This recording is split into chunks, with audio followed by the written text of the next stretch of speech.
Welcome to the WRAL Daily Download. I'm Grace Holland. Students are heading back to school across our state, and research shows that many of them may return to the classroom with a vape in their pocket. It's an addiction many schools hope to stop, and there's a new grant aimed at helping them. Some districts in our area have even invested in technology that can detect vapes. WRAL's Heidi Kirk has been looking into that technology and how schools are dealing with this issue. Heidi, thanks for being here. Absolutely. So let's start with that technology, because I think that's really the ear-catching, eye-catching thing about this story. How does it work?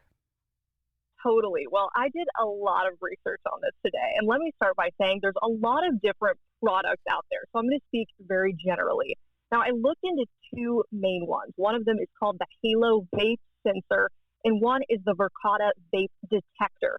And they're a little bit different, but overall, they seem to work pretty much the same. So generally, they monitor the air quality for chemicals like nicotine or other substances associated with vaping. And you can set them up in several different ways. One way is that when that machine detects vapor in the air, it'll alert teachers. So you can even set it up to get a text on your phone or a phone call to let teachers or parents or whomever know so that they can go check in on students, especially for the cases that we're talking about. But they're pretty high tech, and it's new technology. It's very innovative. And like I found in our area, not very many people use them. Okay, yeah. So what are the districts in our area that are using this really new technology? Well, let me start by saying I reached out to every single school district in our area That's a because I lot. really wasn't sure. It is a lot. It took a lot of time. And I didn't hear back from all of them. As you know, people are busy. They're getting ready for the first day of school in many of these areas. But I heard back from a lot of them. And shockingly, only two districts use any sort of technology like this, and they're actually still implementing it.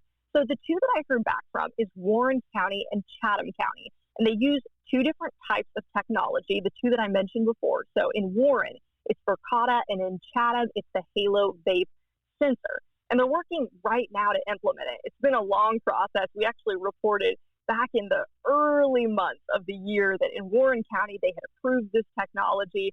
And I had a conversation with someone at the school district today. They said they're working hard to get it implemented, but there's a lot of steps that has to happen. It's very new, like I said. And so it's really something that we're just on the cusp of understanding how it works and seeing if it's a good tool for school districts. All right, so that's something we'll definitely be keeping an eye on, it sounds like, this school year. So why is vaping such a big issue for the health of students, for people who, maybe they're on the older end and haven't been swept up in the vaping craze that's been going on the last few years themselves, or maybe they just don't have kids? Mm-hmm.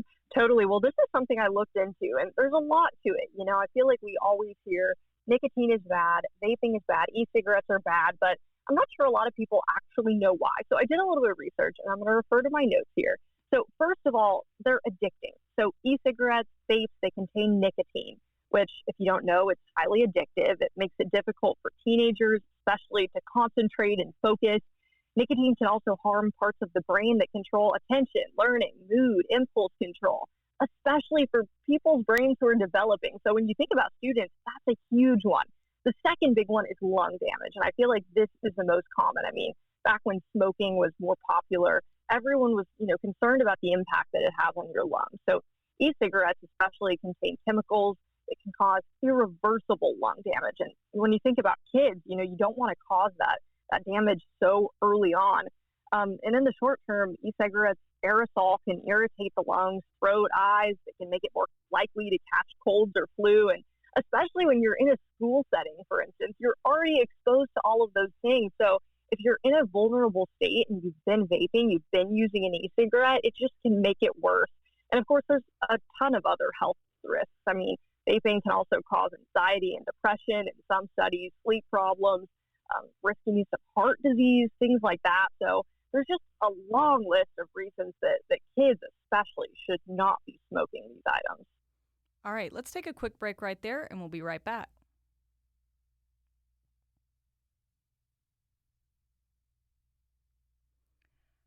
Heidi, before the break, we were talking about these vape detection systems and why vaping is such a problem when we're talking about kids and teens. So, how are districts using education to prevent kids from starting to vape in the first place?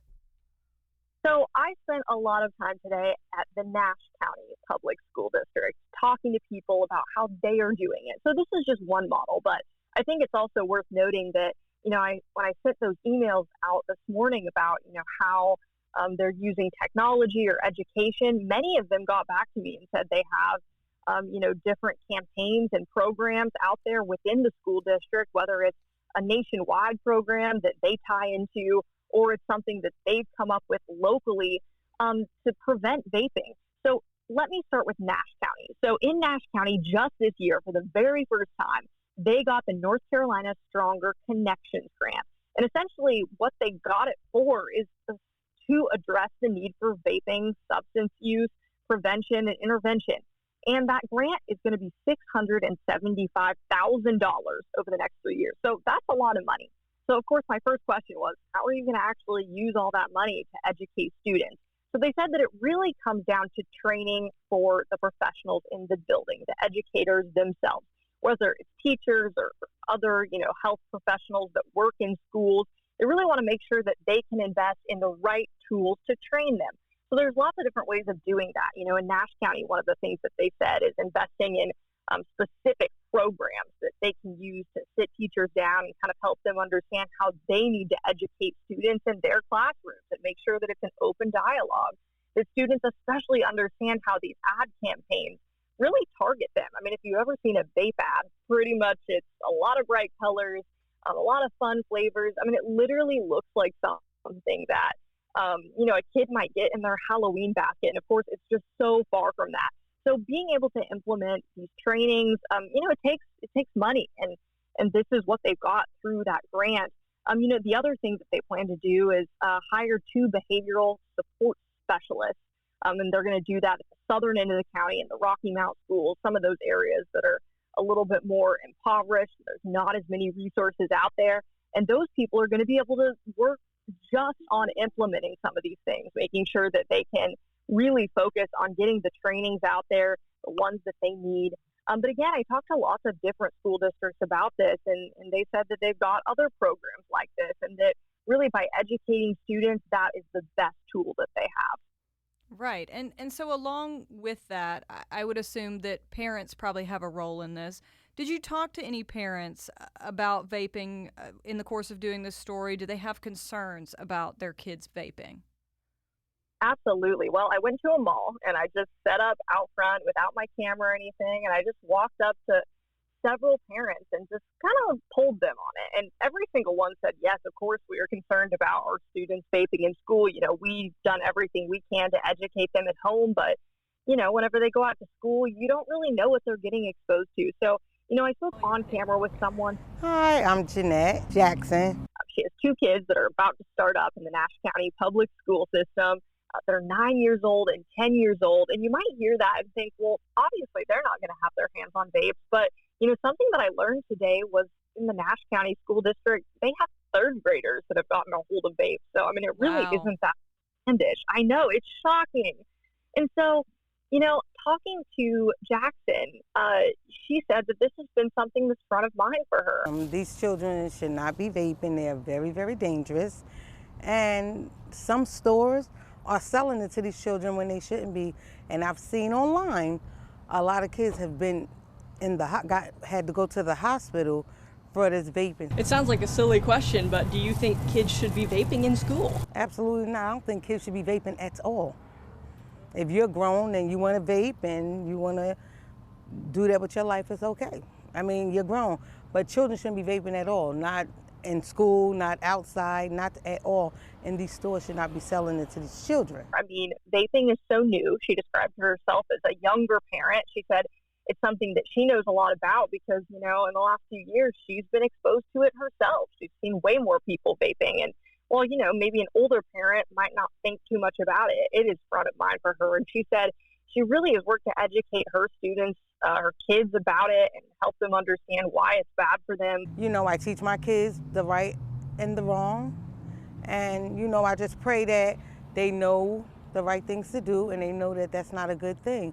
So I trust my children. You know, I trust them enough to know that they shouldn't be doing it. And if not, if they get caught doing it, I'm going to have to explain to them again, as a mom, that this is not cool. You shouldn't be doing that. You know, she does worry about it every single day whenever they go off to the Nash County Public School District. Not necessarily because Nash County is, you know, one of the worst. It's just because, you know, it's something that's out there all across our state. So it's definitely front of mind, and with school starting back in just days from now, I mean, it's something that all parents are going to be faced with. Right, all parents, and it's something that our whole community is really going to have to come together on. Thank you so much, Heidi.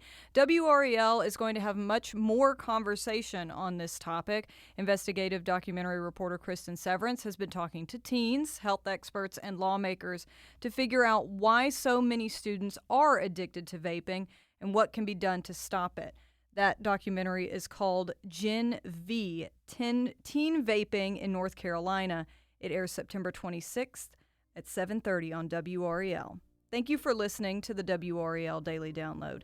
Another great way to get WRAL news is the Morning Briefing newsletter. It's a daily email that's waiting in your inbox every morning with local news, events, and headlines to get you ready for the day.